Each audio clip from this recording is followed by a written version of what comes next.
Good morning guys, and welcome to another day in Van Vienne, but finally I'm actually leaving this place. I haven't filmed for the last 24 hours because I have been wiped out with killer food poisoning. It still hasn't completely left my system and it is pretty unbearable. I probably look quite pale and I still feel pretty shady, but I've been in Van Vienne for sort of 5 days now, and the food poisoning is kind of cleared up for the moment, so I thought I'd risk it and get the bus to Luang Prabang. It's meant to be a 4-hour bus ride. I reckon that's more realistically going to be 6 hours, and I'm just hoping that I do not get nailed with another bout of food poisoning, otherwise I may well shit myself on a bus, which will not be fun for anyone. But anyway, going to Luang Prabang. As always, I'll film the journey, I'll film what I'm getting up to. I'm just going to go and grab a noodle soup because I haven't really eaten anything in 24 hours, so I'm going to get sort of a noodle soup because I guess that's the easiest thing for my stomach. This is one of the realities of travelling, is that now and again you're going to get wiped out with food poisoning, and mine has been... It's actually been the worst food poisoning I've ever had. I've normally got a really strong stomach and I can deal with most things, and the last 24 hours has been pure hell. So I haven't filmed anything for the last 24 hours. I haven't even managed to upload anything because the Wi-Fi in Laos is so bloody awful. But I'm hoping I'm going to get to Luang Prabang. I put myself into a hostel in Luang Prabang that looks really quite nice, and obviously I'll film the journey. Getting on a minivan in about an hour and a half, so go and get some lunch, get on the minivan and take you guys with me. So guys, we're about halfway to Luang Prabang. Just stopped at a kind of restroom break, as you always do. We're about sort of 2 hours into the journey, so I guess we're halfway. It was pretty fortunate that we stopped because I was really close to shitting myself on that bus. The food poisoning still hasn't cleared up at all, and I'm still feeling dicey as hell. But yeah, luckily we stopped just in the nick of time and I could use the toilet. What is nice is that this restroom stop is probably one of the most beautiful I've seen. Check out the scenery. We're pretty high up in the mountains. We've been climbing for quite a long time and my ears have popped multiple times. So we must be maybe 1,500 foot up now. But the views are incredible.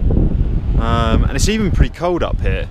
But anyway, we're halfway to Luang Prabang. I haven't shit myself in the bus, so I'm winning for the moment, but we've still got 2 hours left, and if I do shit myself, I will obviously tell you guys. Guys, after I filmed that piece going from Van Vienne to Luang Prabang, I got the bus and it wasn't too bad. Then I got to Luang Prabang and kapow, food poisoning kicked in all over again, and I was laid up in bed for 3 days, unable to film and unable to really get out of bed.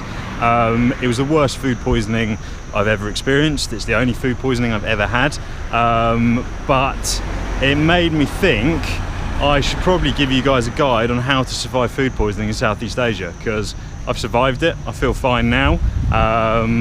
And so that's what today's vlog's going to be. It's going to be a guide on how to survive food poisoning and all of the tips and tricks that I've used over the last few days, which have made me get better from what must have been pretty serious food poisoning, considering I don't get food poisoning within the space of 3 or 4 days. So this is your guide to surviving food poisoning in Asia. Guys, so step number 1 is to drink loads of fluids. Your biggest risk when you've got food poisoning is fluid loss and dehydration, so you need to drink as many fluids as you can. Now, I'm not talking about these sort of fluids. Beer will not help you at all. I am talking about loads and loads of water. At least 4 of them a day. I was drinking 4 1.5 litre bottles a day, so that's 6 litres of water, and I didn't really get dehydrated at all, and that is your biggest risk when you've got food poisoning. So make sure you drink as many fluids as you can. If you can't hold them down, sip the water really slowly, and that will help and make things a little bit better. This is step number 2, get to a pharmacy.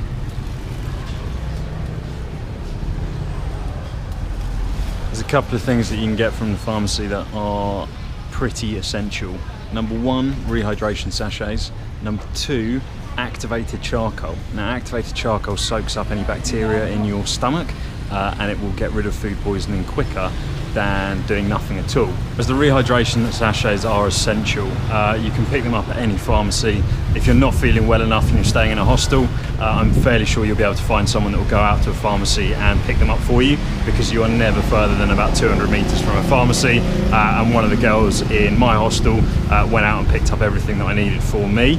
The rehydration sachet is essential. You're losing so much fluid, and if you can't keep anything down, then the rehydration will soak into your body a lot quicker. So definitely get some of those sachets. Now, if the carbon doesn't work, you can get any antibiotic over the counter. I googled the best antibiotic that I needed, picked that up, and that worked within 2 days. So just any antibiotic you need, you can get it over the counter in pretty much any pharmacy in Asia. So just bear that in mind. Tip number 3, get loads of rest. Tip number 4, never be more than 5 meters away from a toilet. So guys, step number 5, eat really plain food. I'm talking bread, bananas, plain steamed rice. They are the safest foods to eat whilst you've got food poisoning, and they'll give you a little bit of strength, give you a little bit of energy, and get you back to fitness and give you some nutrition. So they're the only foods that I'd focus on eating. That's it. That's your 5-step guide for surviving food poisoning in Southeast Asia.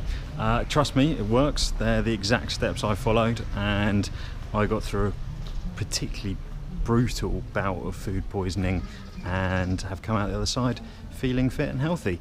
So follow those steps, and trust me, you will get better, although it doesn't feel like it at the time. That's it for today's vlog. Remember to hit subscribe, give the video a thumbs up if you like it, and keep following the adventure. Tomorrow's vlog is going to be back to normal, but I thought I'd change things up a little bit today, just to give you guys the advice that made me get better quicker.